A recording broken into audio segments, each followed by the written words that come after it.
Live from the Evergreen State, this is the Podworms Spacecast. The Podworms are 7 lifelong friends who have known each other for a very, very long time.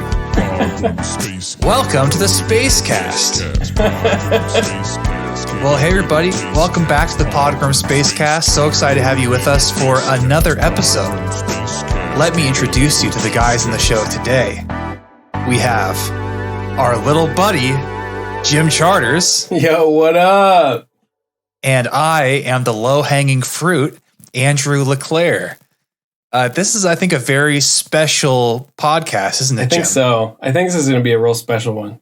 This is, I think, our first two-man episode. And really, it's just because me and Jim haven't had a chance to just connect intimately in a while. That's right. That's absolutely right. We haven't had a chance to go on a hike or anything, just the two of us. So this is how we're going to do it. So you've probably already seen the timestamp for this episode. It's about 6.5 hours long. So a lot to catch up on. Yeah, just going to be a lot of just catching up. You know, how's the wife? Heard that you had some asbestos that you had to take care of in the house. How's that? We're talking about all the new meats we've been grilling outside. You know. Right. I mean, 'tis the season. Yeah. But you know what's crazy, Jim, is I had this realization that summer is slipping through our fingers like grains of sand. It totally is. It's a horrible feeling. I had the exact same realization today. I was like, at the time of recording, it's like July 20th, 22nd. I was like, what happened? Yeah, it's nuts. I mean, they're talking about all this nonsense about what they're going to do with opening schools in the fall. Yep. Which seems like it's so far away, but basically teachers are back to work in a month. Yeah. Kids are back to school in a month. It's weird. I think the whole COVID thing is definitely thrown off the sense of time. Yeah, for sure. Especially because the weather here hasn't been super nice until just recently. Yep. But it made me realize how grumpy I get with the warm weather. You don't have AC in your house, do you? No, I have an ancient house without AC. What do you guys do? Do you do like the window box units, or do you just suffer? We don't. I mean, there's some people in the neighborhood that have those. It's not really useful because our house is so small. So what the good thing is that since I work in the office upstairs, I'm able to open the windows on both sides of the house. So I create like a breeze inside the house because it's cooler in here and it's shaded. So the wind comes through the house all day. Okay, that's nice. I stay cool. Otherwise, I'd be losing my mind. I get so grumpy. Yeah, I think that people say that Washingtonians are wimps because we can't handle hot weather nor cold weather. Right. You know, once it gets like 1 degree below freezing, we're all complaining. And then like 1 degree over 70 and it's too hot. But I will say that I think when you're in a more extreme climate, you probably adjust to some extent because you lived in Arizona for how many years? 2 years? 3 years? 2 years. Yeah, 2 years. Did you ever get used to that extreme heat? Never, because we had AC. Oh, okay. And you just hide during the summer. Yeah, and exactly. Like it would like I'm having this issue because the guys that I play video games with online, half of them are in Arizona or they live in like Baltimore and stuff where they stay inside all summer because it's so hot. And they're like, where are you? And I'm like, dude, I'm outside all summer. I'm going and doing stuff. And you guys are stuck. It's like winter. And they're like, well, you're there in the wintertime. I'm like, yeah, but then you guys aren't online because you're outside. Right. So maybe there's like a few weeks overlap where the weather is pretty much where it's perfect. Yeah. Yeah. Well, that's the tough thing about summer in Washington is that it's very nice, but it's very short. And so you do get filled with this feeling of guilt if you're not out there enjoying it, right? Yeah, so exactly. You can't just sit in your house and watch the nice day go by, especially these days where you're confined to the same room all day. Yeah. And then it's tough. You can't just like make the transition to, well, now I'm going to sit here and play video games for 6 hours. You got to go out in there and actually carpe diem a little bit, seize the day. And when it's been not so hot, I have gone out on the back porch and set up my computer out there to do work, which makes it a little bit better. Oh, that's nice. Well, you know, Jim, it's nice that we actually have this time together because aren't you a reader? You enjoy reading for pleasure? Yeah, but during COVID, I've really struggled. But I'm almost done with like one book. But yeah, I've really struggled with the reading. Okay. What's the one book you've been reading? Well, I've been rereading Dune, and I'm almost done with it. But that's taken me like a whole year to like because I've been reading other stuff. But the one book that I have almost finished that it's really really short was Cannery Row, John Steinbeck, Okay. and it's like because you remember Mice and Men, right? Who could forget? Who could forget? Mice and Men is like super depressing, and this is like the opposite of Mice and Men, where it's like like a bunch of bad stuff happens, but it's all redeemed every chapter. So it's actually been kind of nice.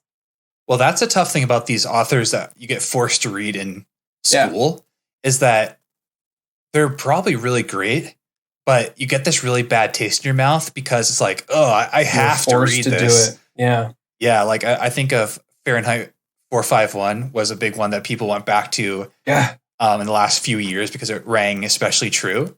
But I remember while being forced to read it in school, I was like, oh, this sucks. I want to read on Spark Notes. But the one book I didn't do that with was The Outsiders, which I think on the podcast, all we're all Outsiders fans here. Yeah. Yeah, absolutely. I mean, not just because it had a great movie adaptation too. I actually watched the movie. I never got to see the movie in class. So I actually watched the movie a week ago at home. We turned it on. Is it as good as I remember it? Okay. Yeah, we actually watched the director's cut, which I didn't even know existed, and it's 20 minutes extra of The Outsiders. Oh man. It's like shot for shot the book. That's great. Yeah. I'll have to go back and check that out. Yeah. But the reason I was reminded of reading was because I've been taking some evenings as the backyard here kind of gets the shade in the evening starting around 6 o'clock, which is perfect because then it's not making you sweat. It's just that nice temperature that just feels just about perfect. Yep. And it's nice you can, because I haven't read for enjoyment in a long, long time because of the allure of technology. It's so hard to want to use your imagination when you can just use somebody else's. Hop into virtual reality. Yeah. Or, a nice video game, movie, TV show. Mm-hmm. It's less appealing, but I decided to kind of try and force myself to get back into reading by way of buying an audiobook. Right. Because what I would do is I'd go on a walk in the evening, put the audiobook on and kind of see if I could get myself drawn in. And if I could get myself into the book, because the hardest part for me is getting started with a book. Often because I like to read fantasy books, but they all come with their own universe and rules. And a lot of times fantasy authors don't grab you with that first chapter. They don't follow the like first 10 minutes of a movie or 20 minutes of a movie rule where it's like the first 10 minutes is like, hey, this scene is going to grab the audience. And some fantasy authors are doing it now, but a lot of them are like, look, here's a bunch of stuff. You're going to meet some characters. And we're going to lay it all on the table. We're going to introduce you to the world. And you're like, it's not really jumping me in right at the beginning.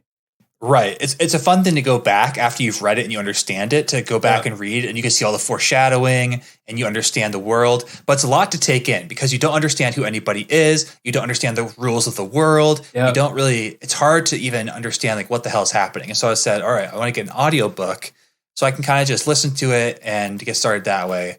And so I ended up getting a book by Brandon Sanderson. Mm-hmm. Who he's, I guess, a really well-known living fantasy author. Which one? I remember reading some of his stuff like in elementary school or something. This book's called Mistborn, which is from a series that I think is one of his most well-known, I think. But I started to enjoy it, and then I got there's like a trilogy, then there's an additional trilogy after that with some more books, actually. But this first trilogy I picked up in the actual book form, so now I've been sitting outside reading it. And it's just so nice. It's like we're stuck inside all day. Go outside, enjoy a little bit of the weather, pull out a nice book and get reading. It's been nice. Yeah. I totally agree with you. I unfortunately haven't like taken advantage of the after work time because I've been doing like really long days. And so like after work, I'm like, I got to make dinner. And then I got to do the chores and stuff that I didn't get to do during the day when, I could have like done a little bit while working from home. So then by all of a sudden it's dark. I'm not able to read outside, but I have been taking advantage of my Saturday, Sunday afternoons. I've been going out and sitting. We got some hammock chairs. It was our investment for our our gift to ourselves for our wedding anniversary. We're like, we're here. Let's just get hammock chairs and lay them off the back of the porch and we can just relax. And so I've been sitting and reading those. Nice. I mean, there's not really a better place to sit than in a hammock to relax. Absolutely. Sit/lay. Yeah. Well, I guess let me tell the audience here what we have going on today. We do have some pod mail to get through. And Jim, you've been storing up a selection of tales for us. I do. Some yarns. It really has been like the past week. It's been pretty eventful up here, so I'm happy to share. Okay, good. Well, before I get to the pod mail and all of that, I wanted to provide a quick update, albeit a not very interesting update on the Airbnb saga. I'm not sure which episodes you've been present for during this, Jim. I haven't, but I do know what happened at the Airbnb. Okay, so you've heard then. Well, I did hear. I'll quickly summarize for anybody who hasn't been following the past few episodes, but basically, a few weeks ago, we had attempted to stay at an Airbnb over the weekend to hang out at the pool. The pool was empty. The owner claimed it's a seasonal pool, and it was July. So we decided to try and take it up with any possible person that would listen to us, which turns out was nobody. Nobody wanted to listen to us or help. And so we had called, we had texted, we had emailed Airbnb. Eventually we got on the phone with somebody who said, have you submitted a resolution case yet? I said, this is the first I'm hearing of it. No. And she said, oh, well, for us to be able to intervene and do anything, you have to submit this resolution case. And the owner has 72 hours to respond. And if they don't respond, you can get us involved. I said, okay, I wish you guys let me know about this about a week ago. We'd be like on the phone with you a million times, but okay, we can do that. So I went ahead and I submitted that case and basically laid it all out and said, hey, dude, look, I know you're probably not trying to scam people, but it's hard not to see you being a little shady here. And hopefully you can see where I'm coming from. We can just be done with this. And he never responded. So after 72 hours, I click the button that says get Airbnb involved. Then it's a week later, still says in review with Airbnb. And then there's multiple ways to get in contact with Airbnb, apparently. They have this messaging system where there's an inbox where once you open a ticket, it's the agent will send you a message and say, hey, thanks for getting in contact with us. You can use this message to get in contact with me directly. Seems like a nice way. It's like, oh, perfect. I have this agent I can work with now to solve this problem. But the problem is they never, ever respond. And then today, out of the blue, someone completely different I've never spoken with messaged me on the app and said, hey, my name's Carla. Sorry to hear about your experience. Is there any way I can help you out? And I said, well, yes, Carla, as a matter of fact. And I listed all the different things we try to do. And now I completely never expect to hear from Carla again. I have also went through my bank now. Because as per the advice of one Kevin McCoy. Did you file a chargeback? Well, yeah. So I marked it as fraud because I never got a service for my money. And so that's sitting with them waiting on their, approval or whatever at this point now too. So it's kind of a race to see who does anything for me at any point. It might be Wells Fargo. It might be Airbnb. It might very well be neither. So that is the update currently. It's just moving very slowly. There is no resolution. Very uneventful. So coming at this from a perspective there for somebody who worked on that other side of somebody submitting cases for problems when I worked at Yelp, I can tell you that your submission of, hey, I have a problem with this person went to one team in a ticketing system. And then your chargeback went to another team. And both of those are now in two different there's two different tickets out there with your name on it. Somebody's going to have to cross-reference and be like, wait a second, this is the same thing. And then they'll have to put both of those in Salesforce and go, oh, this is for the same account. This is Andrew Leclerc's account. And then you'll actually get helped. Yeah, that is very clear because every time we open a new case or a ticket, it's like we're speaking to people who have never heard of me ever before. So obviously, there's they're having a hard time putting the pieces together. And I can empathize to some point, but all they need to do is give me some direction or tell me what they're doing. Like just they're hanging me out to dry, But anyway, that's where things are sitting right now. I will provide more updates as we have them, and hopefully there'll be a resolution soon. Hopefully. Okay, before we hear about all the exciting things that happened to you this week, Jim, we do have a pod mail. And this is a very interesting pod mail. It comes to us from, I can only assume, is someone with a made-up pen name to write to us, as they often are. This comes to us from Hugh Janus. Okay. Huge anus. And their profile picture in Google Mail is Mr. Krabs. All right. And their email address, they made an email address for us. Like, I'd be remiss not to read it on the show here. Right. The email address is simpingforpodworms@gmail.com. Wow, somebody already took that one now. That now our fans can't even I would assume our fans will eventually get there. Well, this could be a few years old email address, You never know. I mean, the term simping is very, very 2020, but there could have been someone above, ahead of the curve. Yeah. They write in, they say, long-time listener, first-time emailer. Where are the new episodes? I'm having to listen to old episodes like a chump. You can't just leave us hanging with so many unresolved plot lines. Oh. That's all they wrote. First of all, Hugh, completely understand where you're coming from here. And there's really no one to blame but Daniel.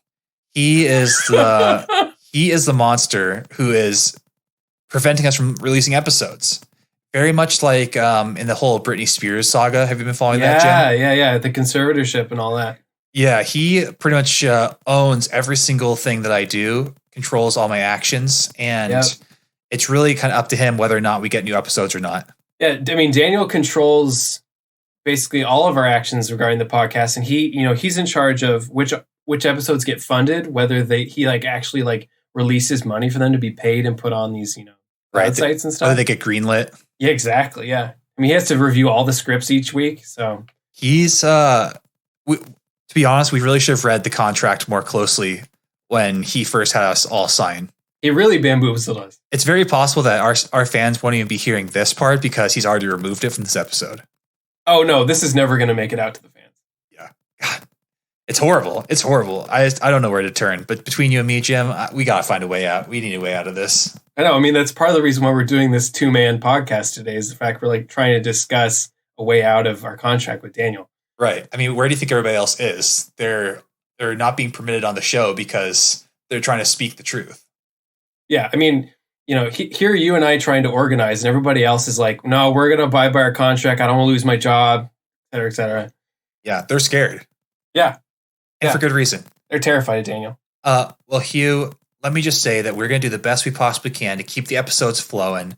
We don't want to leave you guys without content and leave you with all these. I mean, I know we have such an extensive list of ongoing stories you have to follow up with. Like a real through line from episode 1 to this episode today. We didn't want to leave you hanging. So there's character arcs that need to be resolved. we're doing our best.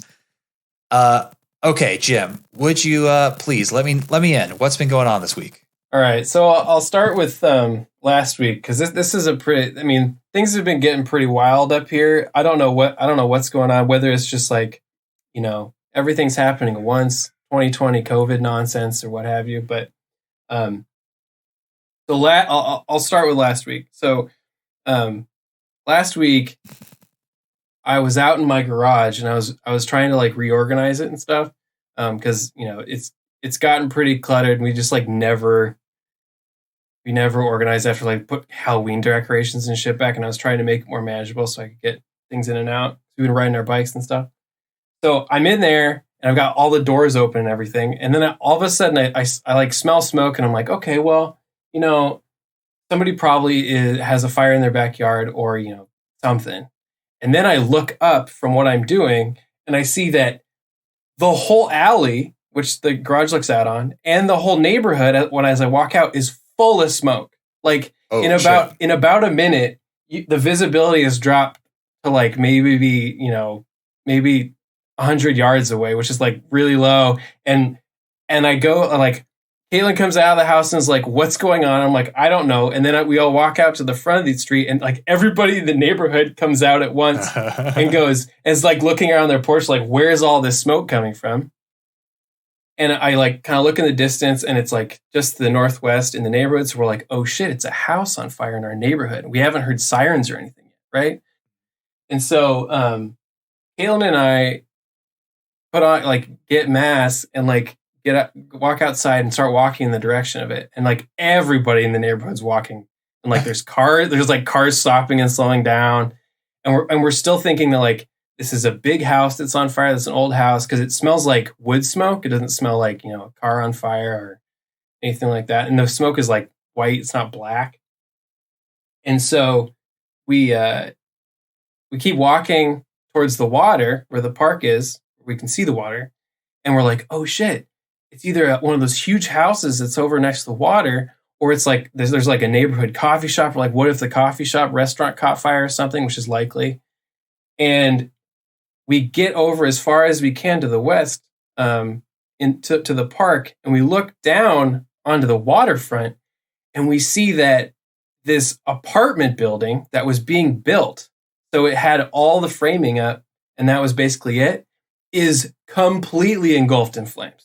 Whoa. And that's the first video that I sent to the group chat, was the fact that or what it looked like for when I first started filming, was this apartment building, which is like under construction, is completely engulfed in flames, and they haven't even started putting water on it yet. Oh yeah, we'll get this video up on the social. This is crazy. It's like totally engulfed. Oh my God. And like we were probably a mile away from that vantage point, but so that was just the beginning. So that like we arrived as it was fully on fire. So what happened after that is that as everybody like starts to notice what's happening, there's like 100 people now or more that are in the park overlooking the bluff, like looking down on this fire happening. And it just keeps getting bigger and bigger and bigger and bigger. And like the flames are like 200 or 300 feet high in the air. Like because this whole thing is just dry wood that's on fire, right? And the smoke is going way, way higher. And then the fire trucks come, and as it gets bigger, it's throwing all this like flaming debris up onto the hill. So the hillside caught fire, which is right below a bunch of houses. And as all that debris was falling, it caught like some like there's another house under construction that was like up in our neighborhood. And like we see a guy up there with a hose, like trying to like wet down all of his stuff so that it doesn't catch fire. The fire trucks had to fight through a bunch of traffic to get to even where those houses were, so they could like make sure they weren't on fire, because everybody had stopped their car in the street to look at this thing going up. Mm-hmm. And then like we, in the space of about a half an hour, which is how long we were out there, like with the crowd watching this, the whole thing burnt all the way up and then collapsed and then was still on fire. And like it only took about a half an hour for an entire block of apartments that were under construction to collapse and go up and burn to the ground. Holy shit. Yeah. And then the aftermath of that, of course, was like, we're like, all right, this is done now that this thing's collapsed and they're actually finally putting water on it. And then we start walking home. We notice that there's like cinders and like coals and stuff that had been falling down from this huge ash cloud basically over the city. And there's and it's everywhere. It's all over the sidewalks. And there's still like some of them that are on fire. And like one of them landed in a guy's like bark in his yard next to his like beautiful house. It was still on fire. I had to like go over and stomp it out. Jesus. And the owner's like, "Hey, what are you doing?" "Oh, wait. Oh, yeah. Thank you." I was like, "Yeah." I was like, "Yeah, man, no problem." Thought he was like a compost stomper. Well, I mean, at that point, there was so many people out on the street. The guy was just like making sure everything was cool. And like there was dudes directing traffic, try to get the fire trucks through. And it was just madness. Oh, my God. Yeah. So, we made it back to the house totally fine. But I mean, I still have ash and like cinders and stuff in my yard that I keep finding pieces of charcoal from that building. Well, you're famously, you had a little bit of a conspiracy theory about a similar apartment fire in downtown Bothell many years ago. I did, yeah. This on Main Street, yeah. What was your theory there? Oh, that somebody started it so that they could burn down the older built businesses next to this, a new apartment complex, so they could build more apartments. Yeah, which actually has happened now, so I'm kind of validated. What wasn't it like the mayor that you thought was the mayor that burnt it down? Yeah, or like his buddy that like was a developer. I don't know. I was just making at that point. I'm like, yeah, I could take this conspiracy to the top. Do you have a conspiracy about this apartment fire? I don't, because these apartments down on the water were like part of this whole development plan where there wasn't anything there to begin with, and there was like they built a hotel. The hotel's done, fine. And then they were building these apartments for people to live at. They were going to be like luxury apartments or something. But at this point, I mean, they were still doing like the firefighter forensic stuff. Guys were still down there when we went to go look at it the other day. And I think it was probably a gas leak because it lit up so fast. Interesting. I wouldn't expect anybody to be there and knowingly set like apartments that are in construction on fire, especially because there wasn't anything there to begin with.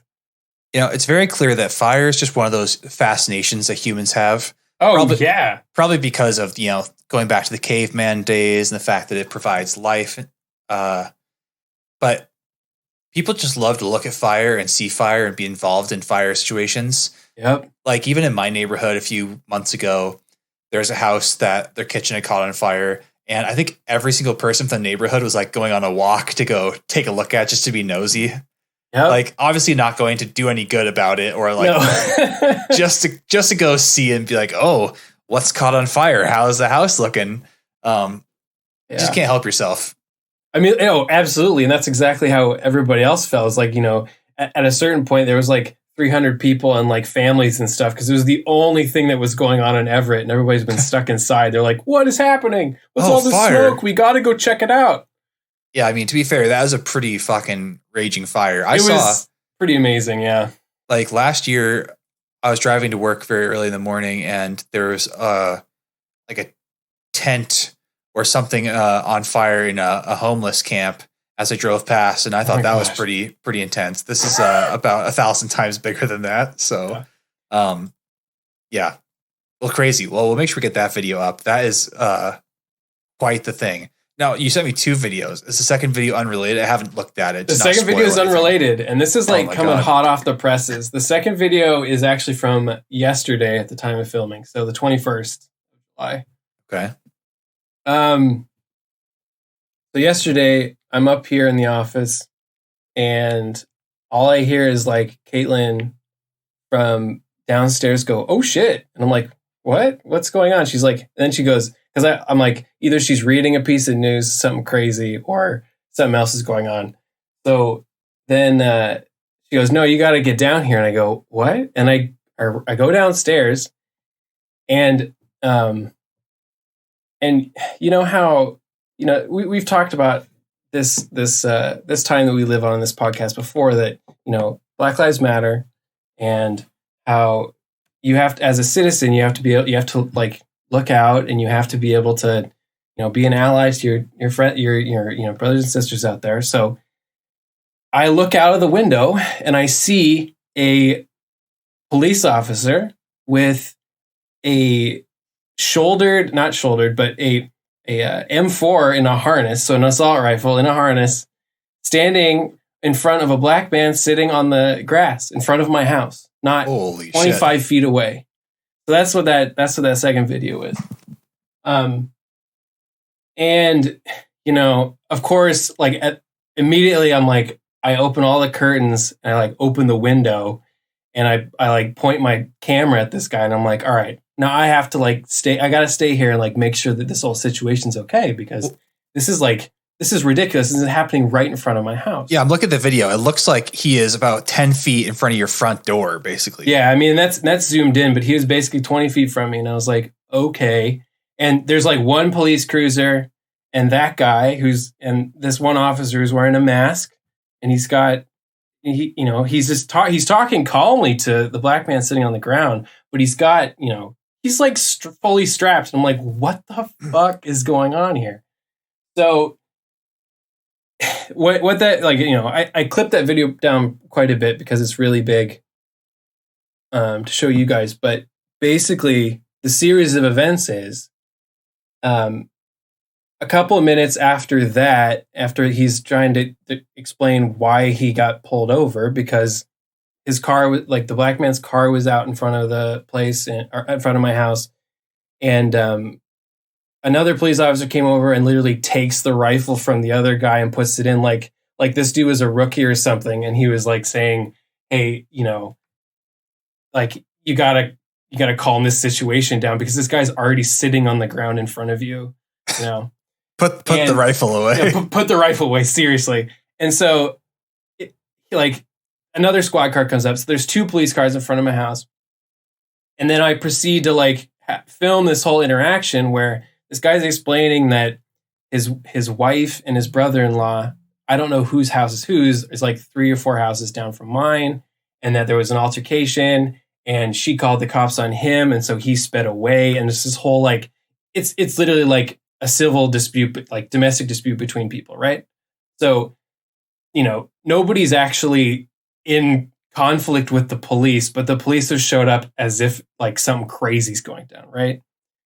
So what happens is they get the story from the man sitting on the ground, and then they get the story from the people at that house. And by that time, then there's 3 cop cars, like 2 other officers show up. And that's all going fine. And of course, they're not really noticing me filming or anything. And at this point, I'm like kind of breathing a sigh of relief because this has become kind of a normal police interaction, as opposed to some of the other crazy shit we've been seeing online and in the news recently. So the part that kind of rubbed me the wrong way though was later on, after they had gotten statements from both parties and whatnot, the one police officer, they have him standing up and they're talking to him kind of normally. And one police officer goes up to him and starts talking about how he's like, hey, when you drove away, we saw you toss something out of your car. And then we went and looked at it, and it was heroin needles and paraphernalia. And I'm sitting here going, all right, I didn't see this happen, but this sounds like complete bullshit that this guy's just saying to try to scare this person, right? Mm-hmm. So he's just basically saying stuff we don't want that in this neighborhood, which is the worst coded language ever, being you shouldn't be here. And I'm sitting here going, this is my fucking neighborhood. What are you doing here? You're pulling up in front of my house.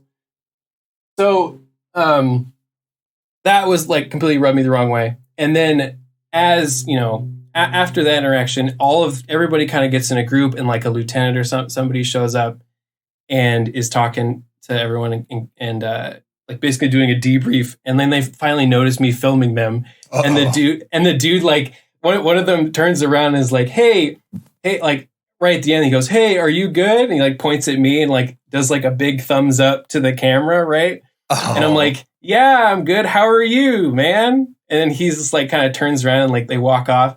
And of course, when they're walking off, they're hey, by the way, there's an Amazon package on your porch. And I'm yeah, I know. I saw the Amazon guy show up. And that's the kicker, is that the Amazon driver had shown up in the middle of this whole thing, right? And the delivery guy was also a black man who got out of the delivery truck and had to walk by another black man sitting on the grass, getting accosted by a police officer to deliver a package to me. And I was this is insane. This would never, this is all happening in my neighborhood in front of my house, which just makes it that more real. Do you actually have the footage of the cop pointing at you, calling you out?